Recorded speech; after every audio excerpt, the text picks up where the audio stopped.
A ver, todos hemos oído hablar de esa batalla épica que supuestamente libramos dentro de nuestra cabeza. Por un lado, la razón, fría y calculadora. Por otro, la emoción, impulsiva y pasional.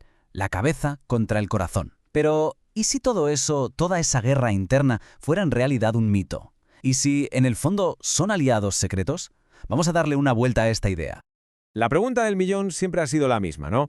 ¿Quién manda aquí? ¿Es la lógica la que tiene que llevar las riendas, la que nos mantiene en el buen camino, o son nuestros sentimientos los que en realidad mueven los hilos de todo lo que hacemos? La visión clásica, la que todos conocemos, nos pinta un cuadro muy claro. Por un lado está la cognición, algo voluntario, lógico, que tiene que ver con el saber. Y por el otro, la emoción, una experiencia subjetiva que nos sale sola, casi sin control. Vamos, la cabeza frente al corazón, una división que parece de cajón. Pues aquí es donde la cosa se pone buena, porque resulta que la neurociencia y la psicología más moderna nos están contando una historia completamente distinta, una en la que esta supuesta batalla es en realidad una colaboración, y una colaboración totalmente necesaria. Vale, para entender la nueva idea, primero hay que ver de dónde venimos. Vamos a hablar de la hipótesis de la independencia. Porque sí, durante bastante tiempo, la propia ciencia parecía confirmar que la emoción y el pensamiento eran dos sistemas que iban cada uno por su lado. Una de las teorías que más pegó fue la de Leduc. Él propuso que en el cerebro hay una especie de vía rápida. La información, imagina algo que podría ser una amenaza, viaja directa a la amígdala, que es como el centro de mando de las emociones, y ¡pum!, provoca una reacción al instante, antes incluso de que seamos conscientes de qué es lo que estamos viendo. Es como una alarma de incendios que no pide permiso para sonar. Y a esto se sumó otra idea muy potente, la primacía afectiva de Zahong. Su argumento era básicamente que nuestros sentimientos tienen preferencia. Él decía que podemos pillar el contenido emocional de las cosas sin ser conscientes y que esa primera impresión, ese primer feeling, condiciona todo lo que pensamos después. O sea, que el sentimiento llega primero y ya inclina la balanza. Así que con todo esto parecía que ya estaba todo dicho. Por un lado, un sistema emocional súper rápido y automático. Por otro, uno cognitivo más lento y reflexivo. Dos carreteras paralelas que, en teoría, casi nunca se cruzaban. Pero claro, la ciencia, por suerte, nunca se cansa de preguntar. Y entonces, la historia dio un giro. Empezaron a aparecer pruebas que apuntaban en la dirección contraria, revelando una conexión tan profunda que empezó a desmontar por completo esa idea de la separación.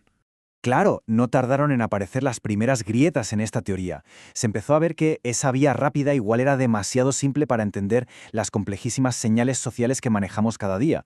Otros estudios, como los de Pessoa, demostraron que para que la amígdala reaccione a una cara, por ejemplo, primero tenemos que prestarle atención. O sea que no era tan automático como se creía. El proceso no parecía tan involuntario después de todo. Pero, vamos, la prueba de fuego, la que de verdad lo cambió todo, vino de la clínica. Los estudios con personas que tenían lesiones cerebrales que les impedían procesar emociones revelaron algo increíble y terrible. Su capacidad para tomar decisiones lógicas y racionales también se iba al traste. Eran incapaces de decidir cosas tan simples como qué comer o cuándo pedir una cita. La razón, sin la guía de la emoción, estaba completamente perdida. O sea, que la cosa ya no era si interactuaban o no. Claro que lo hacían. La pregunta ahora era ¿cómo? Como decía Lazarus, el debate se centró en intentar entender qué partes de este baile son automáticas y cuáles están controladas por nuestros pensamientos. Y esto es súper interesante porque nos lleva a ver cómo esta alianza funciona en la vida real, en nuestro día a día. Lejos de ser un estorbo, la emoción es un filtro fundamental que moldea nuestra atención y nuestra memoria. Literalmente colorea nuestro mundo. A ver, pensadlo así. La emoción es como el rotulador fosforito del cerebro. Es su manera de decir, ojo, presta atención a esto que es importante.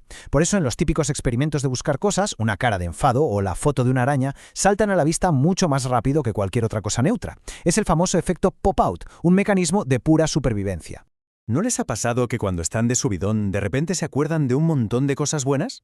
Pues eso es el recuerdo congruente con el estado de ánimo. Nuestro humor actual funciona como una red que va pescando recuerdos que tienen la misma carga emocional.